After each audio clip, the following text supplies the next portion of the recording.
और मैं देख रहा हूं कि आज ऑनलाइन ऑफलाइन इनाम के द्वारा भी गांव का किसान भी अपना माल बेच रहा है।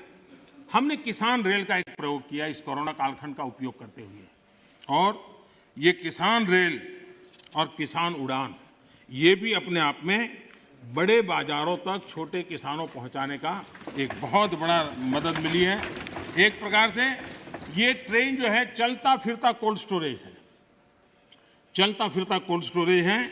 और मैं सदन के सदस्यों से जरूर कहना चाहूँगा कि ये किसान रेल कहने को तो सामान ढोने वाली व्यवस्था है, लेकिन उसने दूर सुदूर गांव के छोटे किसान को किसी और राज्य के बाजार, दूसरे बाजार के साथ जोड़ दिया। अब देखिए, नासिक से किसान मुजफ्फरनगर के व्यापारी से जुड़ा और क्या भेजा, उसकी ताकत बढ़ी नहीं थी। 30 किलो अनार, 30 केजी अनार, ये उसने वहां से ये किसान रेल से भेजा और खर्चा कितना हुआ, 124 रुपीज। उसको बड़ा बाजार मिल गया। ये 30 किलो इतनी छोटी चीज है कि शायद कोई कुरियर वाला भी नहीं ले जाता, लेकिन ये व्यवस्था थी तो यहां का किसान वहां तक जाकर के अपना माल बेच पाया है। उसी प्रकार से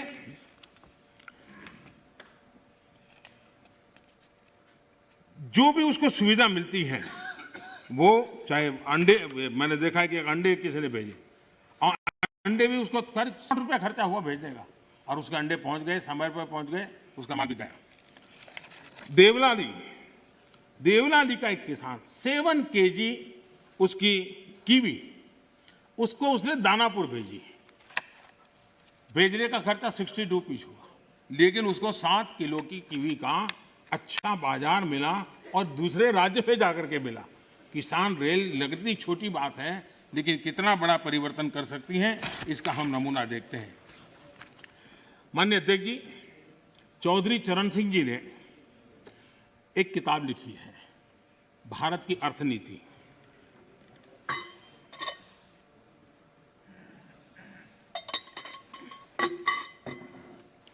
भारत की अर्थनीति की किताब में चौधरी साहब ने लिखा, सुझाव दिया है, सारे देश को खाद्यान्न के लिए एक ही क्षेत्र मान लिया जाए।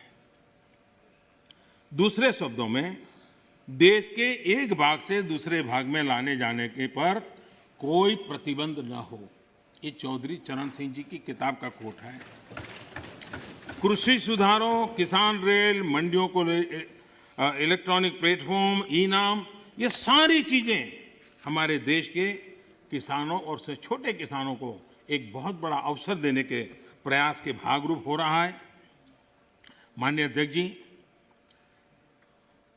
जो लोग इतनी बातें करते हैं, सरकार इतने सालों तक चलाई है, मैं ये नहीं मानता उनको किसानों की दिक्कत का पता नहीं था या उनको समझ नहीं थी। पता भी था, समझ भी थी,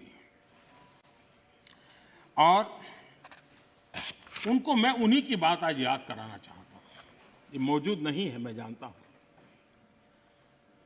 लेकिन देश के लिए समझना बहुत जरूरी है। मैं एक कोट पढ़ता हूं। The state took initiative to amend their state APMC act in the year 2005 itself, providing for direct marketing, contract farming, setting up of a private market, consumer farmer markets, e-trading, and notified the rules in 2007 to implement the amended provision. In fact, 24 private markets have already come up in the state. ये किसने कहा था? ये APMC act बदल लिया है, इस बात को कौन गर्व से कह रहा था? 24 ऐसे बाजार बन चुके हैं, इसका गौरव कौन कर रहा था? डॉक्टर मनमोहन सिंह जी की सरकार के कृषि मंत्री श्रीमान शरद पवार जी गर्व की बात कर रहे थे। ये उनका कोट में कह रहा हूं। अब आज एकदम से उल्टी बात कर रहे हैं, और इसलिए शक होता है कि आखिरकार आप किसानों को भ्रमित करने के लिए रास्ता क्यों चुना है?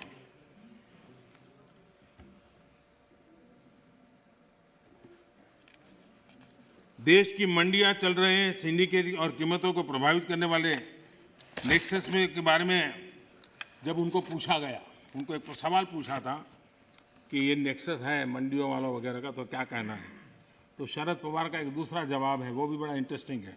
उन्होंने कहा था, किसानों के बचाव के लिए ही तो एपीएमसी रिफॉर्म को प्रमोट किया जा रहा है, ताकि किसानों को एपीएमसी मंडियों का विकल्प मिले। जब ज्यादा व्यापारी रजिस्टर होंगे तब स्पर्धा बढ़ेगी और मंडी में सांठगांठ इससे खत्म होगी। ये बात उन्होंने कही है और इसलिए मैं समझता हूं कि इन बातों को हमने समझना होगा।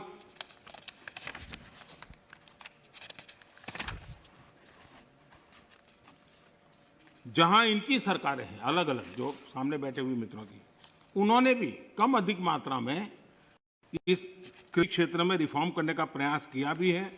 और हम तो वो हैं जिन्होंने 1500 कानून खत्म किए थे। हम प्रोग्रेसिव पॉलिटिक्स में विश्वास करते हैं, हम रिग्रेसिव पॉलिटिक्स में जाना नहीं चाहते हैं।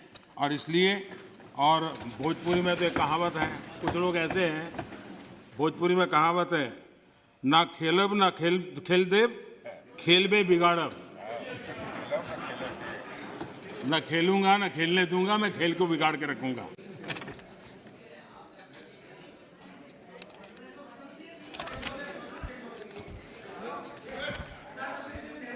माननीय अध्यक्ष जी, देश का सामर्थ्य बढ़ाने में सभी का सामूहिक योगदान, कश्मीर से कन्याकुमारी तक, कच्छ से लेकर कामाख्या तक, जब हर भारतीय का पसीना लगता है तब जाकर के देश आगे बढ़ता है। मैं कांग्रेस के साथियों को याद दिलाना चाहता हूं कि देश के लिए पब्लिक सेक्टर जरूरी है, तो प्राइवेट सेक्टर का भी भागीदारी उतनी ही आवश्यक है। सरकार ने मोबाइल मैन्युफैक्चरिंग को प्रोत्साहित किया, प्राइवेट पार्टियां आई, मैन्युफैक्चरर्स आए। आज गरीब से गरीब परिवार तक स्मार्टफोन पहुंच रहा है। टेलीकॉम में स्पर्धा को प्रोत्साहित किया गया, तो मोबाइल पर बात करना करीब करीब जीरो हो गया और डेटा भी दुनिया में सबसे सस्ता आज हिंदुस्तान में है। यहां तक कि हमारी फार्मा इंडस्ट्री, हमारे वैक्सीन निर्माता, क्या ये सारे सरकारी हैं क्या? आज मानवता के काम अगर भारत आ रहा है तो हमारे इस प्राइवेट सेक्टर का भी बहुत बड़ा रोल है, प्राइवेट एंटरप्राइज का रोल है। और हमें हमारे देश के नौजवानों पर भरोसा होना चाहिए, हमारे देश के नौजवानों पर भरोसा रखना चाहिए। इस प्रकार से कोसते रहेंगे, उनको नीचा दिखाते रहेंगे और हम किसी भी प्राइवेट एक्टिविटी को नकार देंगे। कोई जमाना होगा जब कुछ सरकार करेगी, उस जमाने में जरूर होगा, किया होगा। आज दुनिया बदल चुकी है, समाज की अपनी ताकत है, देश के अंदर ताकत है। हर एक किसी को अवसर मिलना चाहिए और उनको इस प्रकार से बेईमान घोषित करना, उनके लिए गंदी भाषा का प्रयोग करना, ये कल्चर किसी जमाने में वोट पाने के लिए काम आया होगा, आज वो आने वाला नहीं है। कृपा करके हम, और मैंने लाल किले पर से बोला, वेल्थ क्रिएटर भी देश को जरूरी होते हैं, तभी तो वेल्थ बांटेंगे। गरीब तक वेल्थ बांटेंगे कहां से, रोजगार देंगे कैसे? और सब कुछ बाबू ही करेंगे। आईएएस बन गया मतलब वो फर्टिलाइजर का कारखाना भी चलाएगा, आईएएस हो गया तो वो केमिकल का कारखाना भी चलाएगा, आईएएस हो गया वो हवाई जहाज भी चलाएगा। ये कौन सी बड़ी ताकत बना के रख दी है हमने? बाबुओं के हाथ में देश दे करके हम क्या करने वाले हैं? हमारे बाबू भी तो देश के हैं, तो देश का नौजवान भी तो देश का है। हम हमारे देश के नौजवानों को जितना ज्यादा अवसर देंगे, मुझे लगता है उसको उतना ही लाभ होने वाला है। माननीय अध्यक्ष जी, जब तथ्यों के आधार पर बात टिकती नहीं है तो ऐसा होता है जो अभी देखा, आशंकाओं को हवा दी जाती है, ये हो जाएगा वो हो जाएगा, और माहौल ये आंदोलन जी भी पैदा करते हैं। माननीय अध्यक्ष जी, किसान आंदोलन की पवित्रता, और मैं बहुत जिम्मेवारी के शब्द प्रयोग करता हूं, मैं किसान आंदोलन को पवित्र मानता हूं और भारत के लोकतंत्र में आंदोलन का महात्म्य है और रहने वाला है और जरूरी भी है। लेकिन जब आंदोलनजीवी पवित्र आंदोलन को अपने लाभ के लिए बर्बाद करने के लिए निकलते हैं, तब क्या होता है? कोई मुझे बताए। 3 किसान कानून की बात हो और दंगाबाज लोग जो जेल में हैं, जो संप्रदायवादी लोग जो जेल में हैं, जो आतंकवादी लोग जेल में हैं, जो नक्सलवादी जेल में हैं, उनकी फोटो लेकर के उनकी मुक्ति की मांग करना, ये किसानों के आंदोलन को अपवित्र करने का प्रयास है कि नहीं?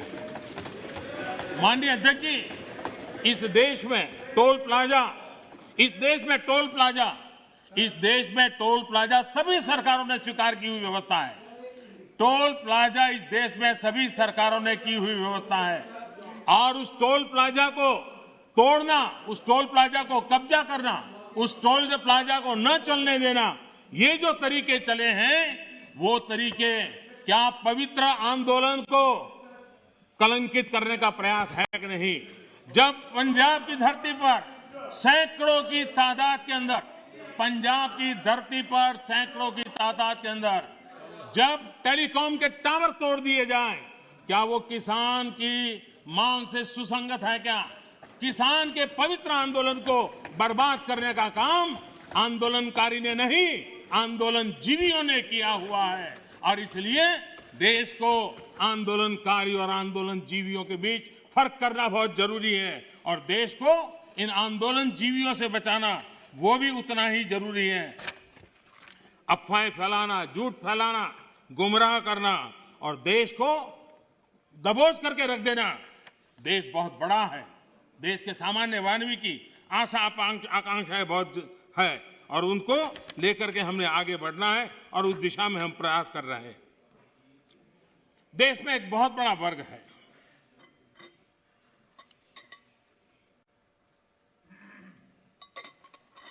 ये वर्ग, उनकी एक पहचान है टॉकिंग द राइट थिंग्स, यानी हमेशा सही बात बोलना। सही बात कहने में कोई बुराई भी नहीं है, लेकिन इस वर्ग के ऐसे लोगों से नफरत चीड़ है जो डूइंग द राइट थिंग्स पर चलते हैं। ये फर्क समझने जैसा है। टॉकिंग द राइट थिंग, इसकी वकालत करने वाले जब डूइंग द राइट थिंग की बात आती है तो उसी के सामने खड़े हो जाते हैं।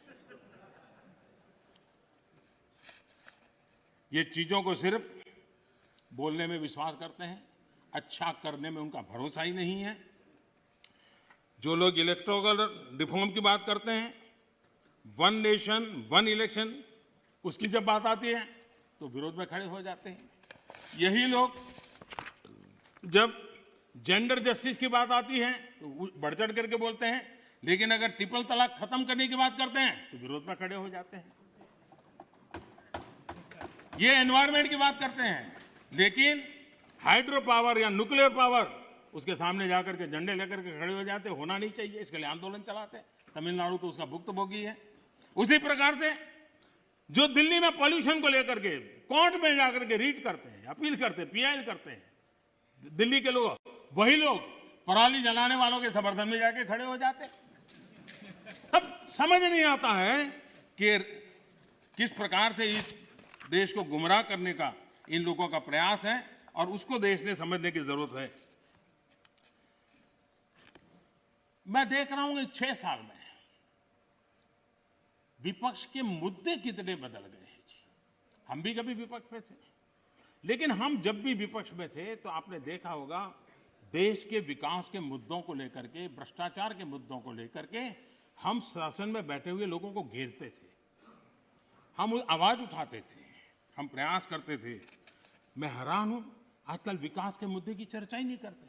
मैं इंतजार करता हूं कि ऐसे मुद्दे उठाएं ताकि हमको कुछ कहने का मौका मिले कि भाई हम क्या कर रहे हैं, लेकिन वो हमारे मौका ही नहीं, क्योंकि इनके पास इन मुद्दों पर बोलने के लिए कुछ रहा नहीं है। और इसलिए न वो कितनी सड़कें बनी पूछते हैं, न कितने पुल बने पूछते हैं, न बॉर्डर मैनेजमेंट में क्या हुआ है, कितनी पटरियां बिछी, इन सारे विषयों पर उनको चर्चा करने में इंटरेस्ट नहीं है।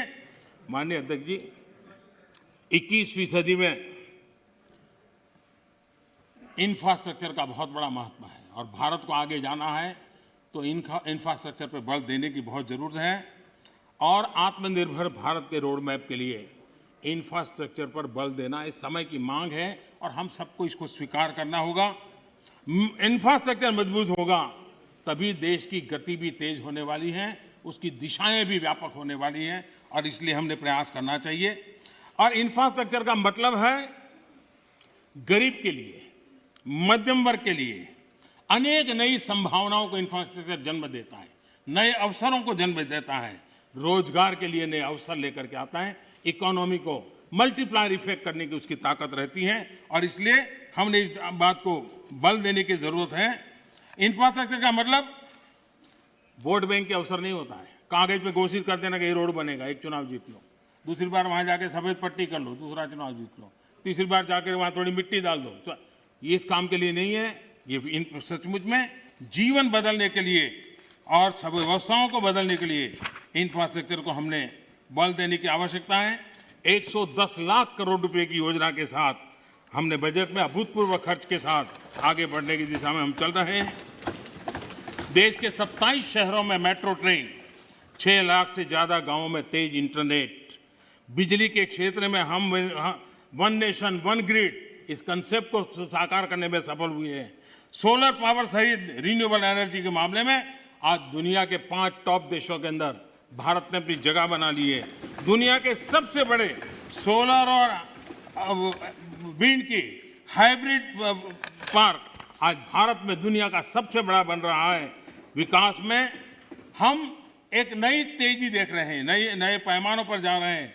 हमने देखा है कि जहां जहां असमानता है, खास करके पूर्वी भारत, अगर देश के पूर्वी भारत का विकास हम उस स्थिति पे लाना होगा ताकि पश्चिम भारत की जो आर्थिक व्यवस्था है उसकी बराबरी तुरंत करे तो मिलकर के देश के अंदर प्रगति की संभावना बढ़ेगी। और इसलिए हमने पूर्वी भारत के विकास पर एक विशेष बल दिया है। चाहे गैस पाइपलाइन बिछाने की बात हो, चाहे रोड बनाने की बात हो, चाहे एयरपोर्ट बनाने की बात हो, चाहे रेल बिछाने की बात हो, चाहे इंटरनेट कनेक्टिविटी, और इतना ही नहीं, वाटरवे के द्वारा नॉर्थ ईस्ट के राज्यों को जोड़ने का एक बहुत बड़ा भगीरथ प्रयास चल रहा है। और मुझे लगता है कि हमारा ये फोकस है कि देश को एक संतुलित विकास की तरफ ले जाना चाहिए। देश के हर क्षेत्र को, एक भी क्षेत्र पीछे न रह जाए, उस प्रकार से विकास की अवधारणा को लेकर के आगे चलने का हमने काम किया है। और इसलिए ईस्टर्न इंडिया पर हम मिशन मोड में काम कर रहे हैं। दर्जनों जिलों में CNG, PNG, city gas distribution, ये जाल हम बिछाने में सफल हुए। गैस पाइपलाइन पहुंचने के कारण फर्टिलाइजर के उत्पादन में भी तेजी आई है और फर्टिलाइजर के जो कारखाने बंद पड़े थे उनको दोबारा खोलने की संभावना पैदा हुई है, क्योंकि हमने गैस इंफ्रास्ट्रक्चर के ऊपर बल दिया, हमने उस पाइपलाइन की ओर बल दिया। माननीय अध्यक्ष जी, कई वर्षों से हम सुनते आए हैं डेडिकेटेड फ्रेट कॉरिडोर, लेकिन एक डेडिकेटेड फ्रेट कॉरिडोर का क्या हाल था? जब उनको सेवा करने का मौका मिला था, सिर्फ 1 किलोमीटर काम हुआ था। आज करीब 600 किलोमीटर, 6 साल के अंदर 600 किलोमीटर काम, और एक्चुअली डेडिकेटेड फ्रेट कॉरिडोर पर काम, यानी ट्रेन चलना शुरू हो गया, माल ढोने का काम शुरू हो गया और वो सेक्शन काम कर रहा है। यूपीए के समय बॉर्डर इंफ्रास्ट्रक्चर, किसी भी देश की रक्षा के लिए बॉर्डर इंफ्रास्ट्रक्चर बहुत महत्व रखता है, लेकिन उसके प्रति इतनी उदासीनता की गई, इतनी लापरवाहियां की गई है। देश के अंदर उन विषयों की हम पब्लिकली चर्चा कर नहीं सकते क्योंकि देश के सिक्योरिटी की दृष्टि से अच्छा नहीं है, लेकिन ये चिंता का विषय है कि हमने, क्योंकि वहां लोग नहीं है, वोट नहीं है, जरूरत नहीं लगी, फौजी आदमी जब जाएगा देखा जाएगा क्या होने वाला है, इसी सोच का परिणाम था। और इतना ही नहीं, एक बार तो एक रक्षा मंत्री ने पार्लियामेंट में कह दिया था कि हम इसलिए इंफ्रास्ट्रक्चर नहीं करते हैं बॉर्डर पे ताकि कहीं दुश्मन देश उस इंफ्रास्ट्रक्चर का उपयोग न कर ले। कमाल के हो गए। इस सोच, इसको बदल करके हमने आज करीब जो अपेक्षाएं और आयोजन था उसका एक बहुत एक हिस्सा बॉर्डर के ऊपर इंफ्रास्ट्रक्चर की दिशा में हमने पूर्ण किया है। एलएसी पर ब्रिजेज आज मेरा अंदाज है करीब 75 के करीब ब्रिज ऑलरेडी वहाँ काम चल रहा है तेजी से, और इसलिए कई सैकड़ों किलोमीटर हमने रोड बनाए हैं।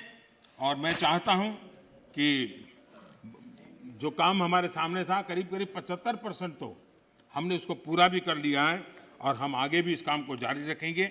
इंफ्रास्ट्रक्चर के अलग अलग क्षेत्र होते हैं, उसी प्रकार से आप देखिए अटल टनल हिमाचल प्रदेश में, उसका हाल क्या था।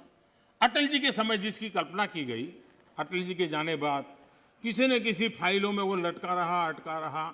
एक बार छोटा सा काम हुआ, फिर अटक गया। ऐसे ही करते करते चला गया। पिछले 6 साल के अंदर इसके पीछे हम लगे, और आज अटल टनल काम कर रही है।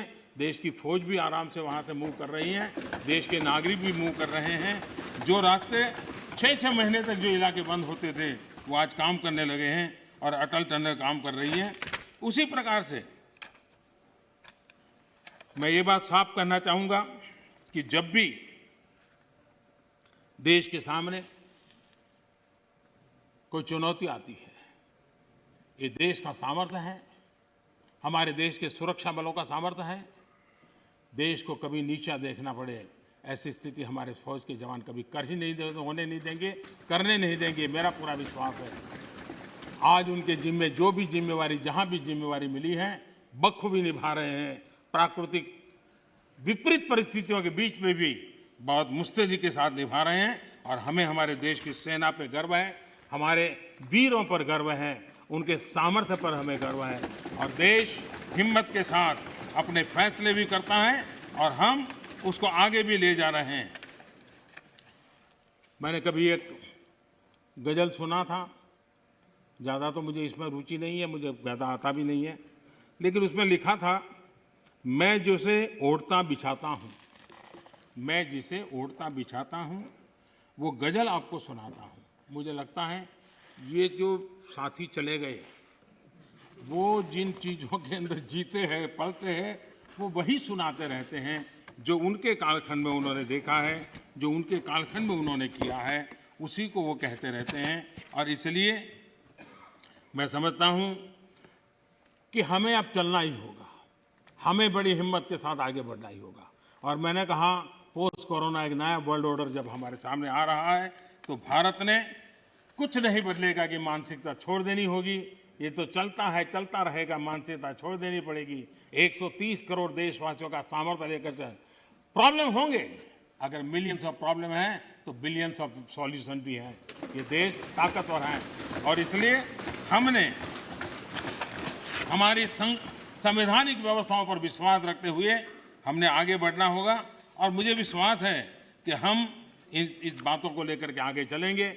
ये बात सही है कि मिडल मैन कल्चर खत्म हुआ है, लेकिन देश का मिडिल क्लास जो है उसकी भलाई के लिए बहुत तेजी से काम हो रहे हैं, जिसके कारण देश को आगे बढ़ाने में अब जो मिडिल क्लास का बल्क है वो बहुत बड़ी भूमिका अदा करने वाला है।